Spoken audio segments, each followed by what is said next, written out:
Et là, il me dit, toi, t'as vraiment un physique étrusque. Oh, le bâtard. Ah non, c'est pas une insulte. Tu sais, les Étrusques, c'est cette civilisation qui a disparu. Ils se sont fait massacrer par les Romains. Une vraie boucherie, un drame. Oh. Enfin bref, c'est comme si je te disais, tiens, Maud, toi, t'as vraiment un physique d'aztèque, tu vois. Donc j'ai une tête de steak. Non. Ce que je veux dire, c'est que de tout temps, il y a eu des critères de beauté. Ah, tout ça pour dire ça. Bon bah parlons peu, parlons critères de beauté. D'ailleurs, on me dit souvent aussi que j'ai un physique à la Charlize Theron. T'es sûr qu'ils disent pas Charline Theron, la fille de la gardienne?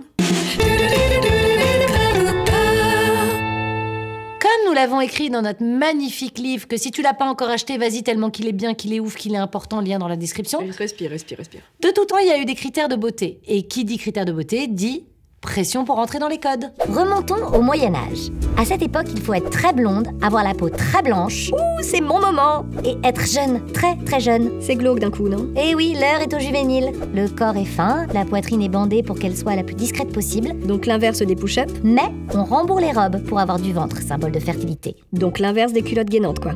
La Renaissance, c'est le moment des pulpeuses. Mais attention, on s'emballe pas. On veut des formes, oui, mais une taille fine. Ça sent l'arrivée du fucking corset. Gagné! Et c'est le costaud, hein, celui qui te coupe la respiration et qui t'étrangle de l'intérieur. Je me sens pas bien. Notons quand même que le corset disparaît avec la Révolution. Oui, mais il revient après, non? Oui, et il ne va pas cesser d'évoluer. À la belle époque, on est engoncé dedans pour avoir la fameuse silhouette en S. En S comme scoliose, je crois. La poitrine est mise en avant, la taille est fine, les hanches larges, la cambrure prononcée. Et les ostéos, super contents. Dans les années 20, fini le corset. Ah, on respire. Et un nouveau style fait son entrée. La garçonne. Petite poitrine, silhouette fine et droite, ventre et fesses plates. Donc c'est pas le moment pour Beyoncé. Et on porte les cheveux courts. Et on dévoile nos gambettes. Et ça continue avec les années 50. Oh bah c'est l'époque de la grâce, de l'élégance, du glamour à la Marilyn Monroe.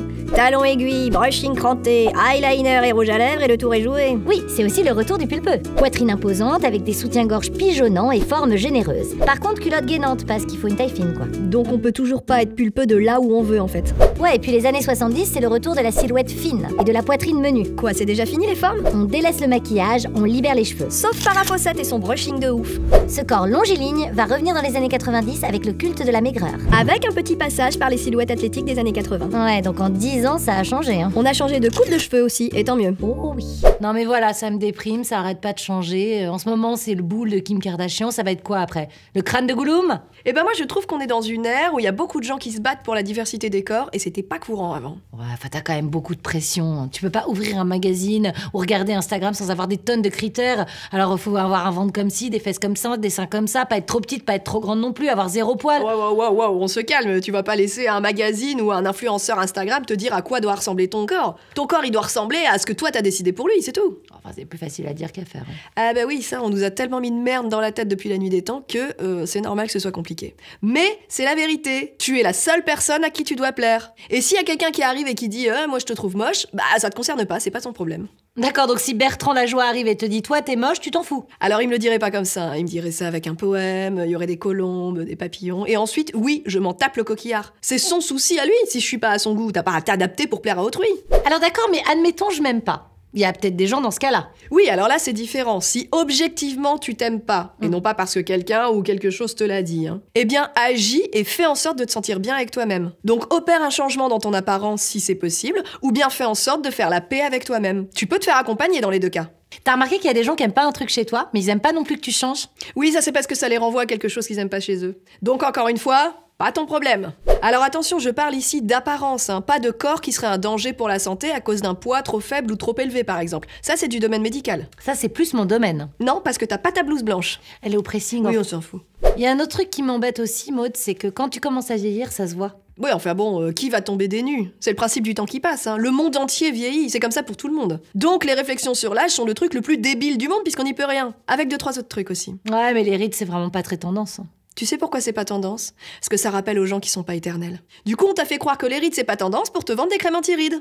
Ah, c'est comme quand on fait croire que l'hygiène bucco-dentaire c'est important pour te faire acheter du dentifrice. Non, ça c'est important. Les signes du temps qui passe aussi, c'est important. Les cheveux gris que tu chopes, les cicatrices que t'as peut-être eu suite à un souci de santé, les seins qui sont plus les mêmes parce que voilà, t'as peut-être donné la vie. Qui peut te reprocher ça? Les dents qui sont pourries parce que t'as pas pu... Non, Juliette, c'est important ça, les dents. Ah, il y a un truc qui m'énerve aussi. C'est les gens qui sont excédés par les critères de beauté, mais qui peuvent pas s'empêcher de rabaisser quelqu'un en lui disant du genre ah ouais, toi, t'as de la cellulite. C'est méchant, c'est nul, c'est pas constructif. Ça m'énerve. Donc on arrête le body shaming en fait. Body shaming, c'est vachement bien ça comme nom. Non mais ça existe déjà, hein. Body shaming. Tu sais quoi, Maud? Je me dis que si un jour on avait tous le même corps, il y aurait toujours un groupe d'individus pour dire « Ce serait quand même vachement mieux si on était tous différents. Mais là, on est tous différents. Alors profitons-en. Voilà. La vraie sagesse, elle est dans l'acceptation de soi et des autres. Oh, de mieux en mieux, la Maud. Non, mais là, c'est un basique, Juliette, hein. La oulala, question anonyme. Et nous avons en ligne un monsieur, bonjour. Bonjour. Oui, bonjour, ça va? Alors oui, moi je vous appelle pour parler des critères de beauté chez les hommes. Voilà, parce que nous aussi on nous met la pression depuis longtemps. C'est-à-dire? Par exemple, vous voyez les statues grecques et le David de Michel-Ange par exemple. Vous regardez un beau gosse d'aujourd'hui, c'est absolument les mêmes critères.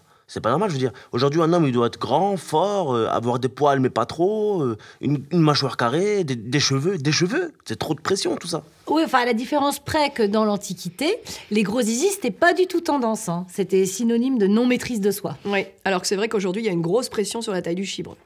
Alors bon, moi, je vous cache pas que de ce côté-là, je m'en sors plutôt pas mal. Après, bon, en dessous du pull, pareil, hein, j'ai des muscles, sous cette barbe, il y a une mâchoire carrée. Moi, tout va bien, hein, c'est pour les autres que je m'inquiète. Hein. Et sinon, les chevilles, ça va? Ça va, nickel, merci beaucoup. Ouais. Solide, souple, ça va, ça va. Vous savez quoi, moi, on me dit souvent que je suis le Bradley Cooper d'Alsace. Ouais, pour moi, ça va, mais c'est pour les autres, c'est un peu dur. Oui, c'est comme Juliette et Charlize Theron, d'accord. Un peu dur, pourquoi, monsieur? Pour séduire.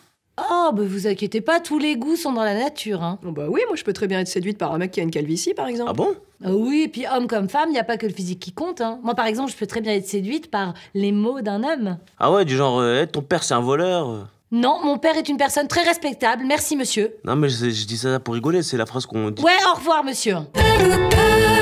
Et c'est la fin de ce... Excusez-moi, mais moi ce que je voulais dire tout à l'heure, c'est ton père c'est un voleur, il a pris toutes les étoiles du ciel pour les mettre dans tes yeux. Alors, techniquement, non, c'est pas possible, parce qu'il y a beaucoup trop d'étoiles. Juliette, laisse tomber, laisse tomber. En tout cas, moi ce qui me rassure les filles, c'est que vous êtes beaucoup moins visuels que nous. Ah bon? Non, ne me dites pas que vous êtes aussi visuel que nous, j'ai construit toute ma carrière de dragueur sur cette croyance. Tu sais sur quoi tu pourrais construire ta carrière de dragueur? Non? Sur le fait d'être toi-même, parce qu'il n'y a rien de mieux que la spontanéité. Ah ouais, c'est vrai? Ça va toi? Et si tu veux ce soir, je fais une exposition dans mon lit. J'expose mon corps. Tu sais, sur un malentendu, ça peut peut-être passer, non? Sur un malentendant, éventuellement. Super. Faudrait quand même que je parle de tout ça à Rodrigo, hein, parce que franchement, qu'est-ce qu'il est mal à l'aise avec son corps. Mais enfin, le mec est en slip toute la journée. C'est quoi le rapport? Tu veux du lol, du fun, du rigolo? Viens voir nos chaînes perso. La ringarde.